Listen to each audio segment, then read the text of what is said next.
اگر امت کو آج یہ مسئلہ سمجھ آ جاتا ہے کہ ہماری بھاری ذمہ داری ہے، ہم نے پوری دنیا کی قیادت کرنی ہے، ہم نے پوری دنیا کو سچ بتلانا ہے، پوری دنیا کو حق بتلانا ہے، پوری دنیا پر اللہ کی توحید کا جھنڈا بلند کرنا ہے، وہ انبیاء کا مشن توحید کا اور سنت کا وہ دنیا والوں کے سامنے پیش کرنا ہے۔ اور اگر مسلمان اس قرآن کی تعلیمات کے مطابق یہ کام کرنا شروع کر دیں تو وہ جو مسلمانوں کی کھوئی ہوئی عظمت ہے وہ دوبارہ اللہ تبارک و تعالیٰ کی طرف سے مل سکتی ہے۔ ہمارے تمام تر مسائل اس قرآن کے ذریعے حل ہوتے ہیں۔ یہ قرآن ہماری تمام تر معاملات کا مجموعہ ہے، یہ قرآن ہی خیر کا مجموعہ ہے۔ اسی قرآن سے آپ کو عروج ملے گا، اسی قرآن سے آپ کو زوال ملے گا۔ ان اللہ یرفع بہذا الکتاب، وہ کون لوگ تھے جن کو ہم صحابہ کہتے ہیں؟ ایک قبیلے کے لوگ تھے، ایک علاقے کے لوگ تھے، ایک خاندان کے لوگ تھے، ایک مذہب کے لوگ تھے۔ مجھے تو یوں نظر آتا ہے جب میں اسلام کی ابتدائی تاریخ دیکھتا ہوں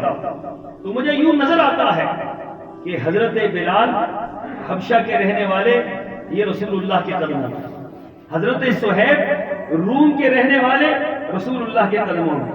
حضرت سلیمان فارسی فارس کے رہنے والے رسول اللہ کے قدموں میں،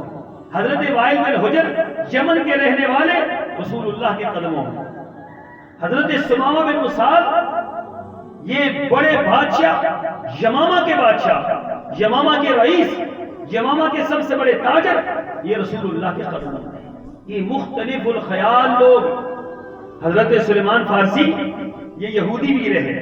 یہ عیسائی بھی رہے، یہ مجوسی بھی رہے، اور پھر جب رسول اللہ کی خدمت میں آئے تو فرمانے لگے کہ میں اس مذہب کی تلاش میں تھا جو میرے رب نے مجھے عطا کر دیا۔ حضرت وائل بن حجر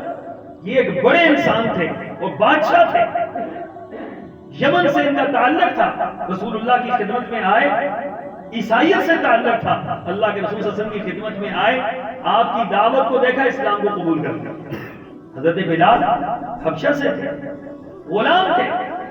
یہاں تو وہ بھی نظر آتے ہیں جو غلام ہیں حضرت بلال جیسے، جو صہیب رومی جیسے غلام ہیں، اور یہاں پر مجھے وہ بھی نظر آتے ہیں جو حضرت عثمان رضی اللہ تعالیٰ عنہ جیسے رئیس بھی ہیں، جو حضرت ابوبکر صدیق جیسے عظیم ہاشمی النسل ہے، وہ بھی رسول اللہ کے قدموں میں ڈھیر ہو گئے، وہ بھی رسول اللہ کے سامنے پیش ہو گئے، وہ بھی قرآن کے سامنے ہتھیار چھوڑ دیے انہوں نے۔ یہ مختلف الخیال لوگ، مختلف مکاتب فکر کے لوگ، مذاہب کے لوگ، مختلف علاقوں کے لوگ ایک انسان پر جمع کیوں ہوئے؟